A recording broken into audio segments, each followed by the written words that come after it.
Hola y bienvenidos a todos a este video.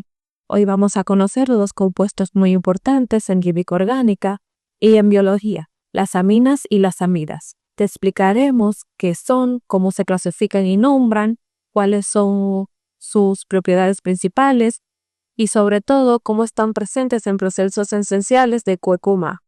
Si estás estudiando química o simplemente quieres entender mejor cómo funcionan estas moléculas, este video es para ti. Las aminas son derivadas del amoníaco, en los que uno o más hidrógenos han sido reemplazados por un grupo orgánico, mientras que las amidas, en cambio, derivan del ácido carboxílico, al reemplazar el grupo OH del carboxilo por un grupo amino. En este video aprenderás cómo se clasifican, cómo se nombran, cuáles son sus propiedades y cómo participan en funciones esenciales del cuerpo humano. Vamos a empezar. Hola a todos, a continuación les voy a estar explicando de manera clara y sencilla cómo se nombran dos tipos de compuestos orgánicos. Bueno, en esta ocasión yo les estaré hablando acerca de las aminas y las amidas. Veremos la regla de nomenclaturas que hay que llevar y su presencia en productos diarios de la vida y algunos datos curiosos que surgen de ella. Para saberlo, tenemos que saber la definición acerca de las amidas. Bueno, las amidas son compuestos derivados del amoníaco. El amoníaco se representa por NH3, donde uno o más átomos de hidrógeno han sido reemplazados por grupos orgánicos R. También, las aminas se dividen en tres partes iguales. Bueno, las aminas primarias son un grupo R y 2H de hidrógeno. En la amina secundaria podemos encontrar dos grupos R y un hidrógeno. Y en las aminas terciarias, tres grupos R. Las R representan una cadena orgánica, como por ejemplo CH3 o CH3CH2. En la nomenclatura de amina común, en esta parte se nombran cada grupo unido al nitrógeno, seguido de amina, como por ejemplo CH3NH2 metilamina, CH3 por 2 NH dimetilamina, CH3 por 3 trimetrilamina. En la nomenclatura de aminas, con la regla de IUPAC, en esta se basa el alcano correspondiente, cambiando la terminación de amina, como por ejemplo CH3NH2 metanamina, CH3CH2NH2 etanamina, CH3CH NH2CH3 propandoaminas. Bueno, pero en el caso de las amidas es diferente. Bueno, las amidas son derivadas del ácido carboxílico al reemplazar el grupo OH por un grupo amino. Los grupos aminos son NH2, NHR y NR2. Ya en la parte de la nomenclatura, estas se cambian la terminación oico del ácido por amina. Ejemplos de esto son el ácido etanoico por etanamina y en el ácido benzoico, benzamina. También se puede hacer con la sustitución N y se hace N-metilamina.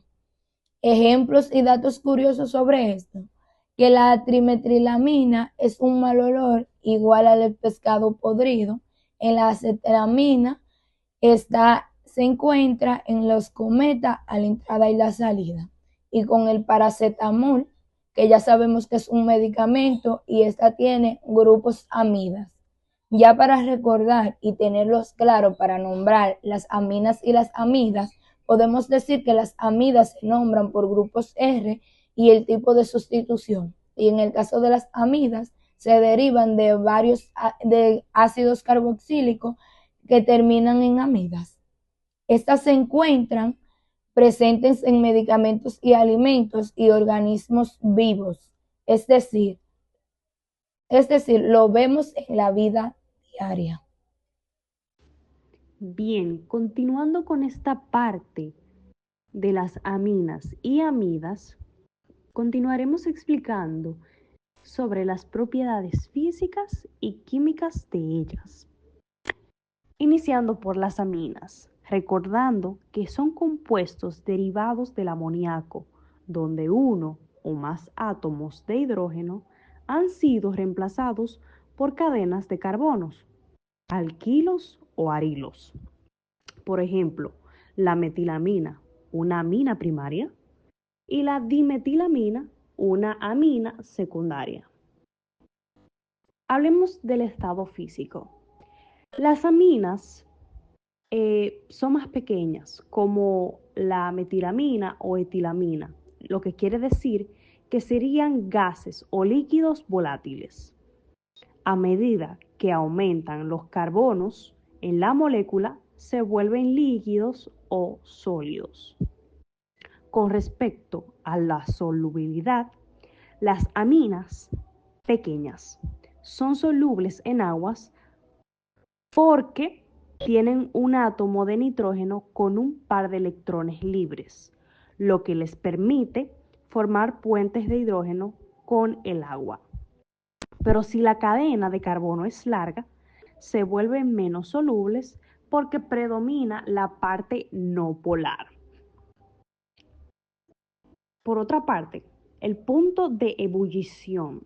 Las aminas tienen puntos de ebullición, se podría decir, moderados. Las aminas primarias y secundarias pueden formar puentes de hidrógenos entre sí, lo que eleva su punto de ebullición, aunque no tanto como los alcoholes. Las aminas terciarias, en el caso de ellas, no forman puentes entre ellas, así que hierven a temperaturas más bajas. Con respecto al olor de las aminas, muchas aminas tienen un olor fuerte y desagradable, lo que se podría percibir como un olor a pescado en mal estado o al amoníaco. En este mismo orden, continuaremos con las propiedades químicas de las aminas. Primero tomaremos en cuenta la basicidad. Las aminas son básicas, es decir, que pueden aceptar protones gracias al par de electrones libres que tienen en el nitrógeno. Por eso, reaccionan con ácidos para formar sales de amonio. Por ejemplo, pongamos una amina que reaccionará con ácido clorhídrico. En caso de reacciones típicas tenemos la alquilación. Una amina puede reaccionar con un haluro de alquilo, como un cloruro de metilo, para formar una amina secundaria o terciaria. En una acilación, las aminas también reaccionan con derivados de ácidos, como cloruros de acilo, para formar amidas. En el caso de la oxidación, en algunos casos pueden oxidarse a otros compuestos como nitróxidos. Por otra parte, continuaremos con las amidas, recordando que las amidas se forman a través de un grupo amino que se une a un grupo carbonilo. Es decir, que viene de una reacción entre un ácido carboxílico y una amina o amoníaco. Por ejemplo, la acetamida o la benzamida. En el estado físico de las amidas suelen ser sólidas a temperatura ambiente, especialmente las más simples. Con respecto a su solubilidad, como estas tienen enlaces de hidrógenos fuertes, muchas amidas pequeñas son muy solubles en agua. Pero, igual que las aminas, si la cadena de carbono es muy larga, su solubilidad disminuirá. En la parte de fusión y ebullición, tienen puntos de fusión y ebullición altos, más que en el de las aminas, debido a los fuertes enlaces de hidrógeno que se forman entre sus moléculas. Ya por último, en el olor, las amidas suelen tener un olor más débil o casi neutro, especialmente comparándolo con el de las aminas. En las propiedades químicas de las amidas, podemos decir que las amidas tienen menor reactividad. A diferencia de las amidas son menos reactivas químicamente. El grupo carbonilo atrae electrones, lo que hace que el nitrógeno no tenga tanta disponibilidad para ellos reaccionar, ya que el grupo carbonilo se las quita. Otro aspecto es que no son básicas. Las amidas, aunque tienen nitrógeno, no actúan como bases fuertes, como las aminas, porque el nitrógeno está parcialmente neutralizado por el grupo carbonilo, como les dijimos anteriormente. Luego podemos continuar con otro aspecto que es la hidrólisis.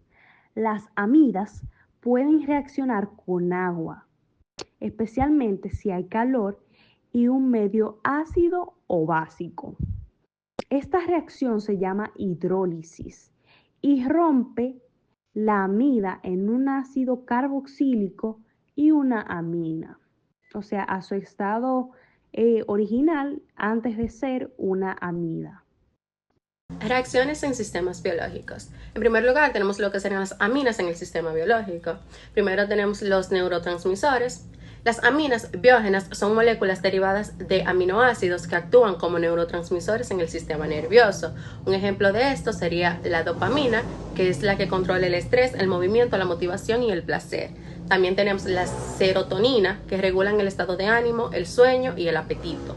Además, la adrenalina y la noradrenalina, que intervienen en la respuesta al estrés. Esto es como lucha o huida. Estas sustancias contienen grupos amina y se sintetizan a través de reacciones enzimáticas dentro del organismo. En segunda instancia tenemos los aminoácidos y síntesis de proteínas. Los aminoácidos tienen un grupo amino y un grupo carboxilo. En las células se unen por reacciones de condensación formando enlaces peptídicos liberando agua. Estas reacciones dan origen a las proteínas esenciales para casi todas las funciones celulares. También tenemos las propiedades básicas. Las aminas pueden captar protones y formar sales. En el cuerpo humano, estas propiedades ayudan a regular el pH intracelular. Amidas en sistemas biológicos. En primer lugar, tenemos un enlace peptídico, que básicamente es una amida especial formada entre el grupo carboxilo de un aminoácido y el grupo amino de otro. La reacción es una condensación, o sea que se libera H2O. Este enlace es fundamental para la estructura primaria de proteínas. Las proteínas, como la hemoglobina, insulina y el colágeno, están formadas por cientos de enlaces amida. Estabilidad de las proteínas. El enlace amida tiene una estructura resonante, lo que da resistencia química. Gracias a esta estabilidad, las proteínas mantienen su forma y función en condiciones biológicas normales. Medicamentos con grupo amida. Muchos fármacos contienen estructuras amidas que les dan propiedades específicas. Un ejemplo de esto sería el paracetamol, que es un analgésico y antipirético, y la lidocaína, que es un anestésico local.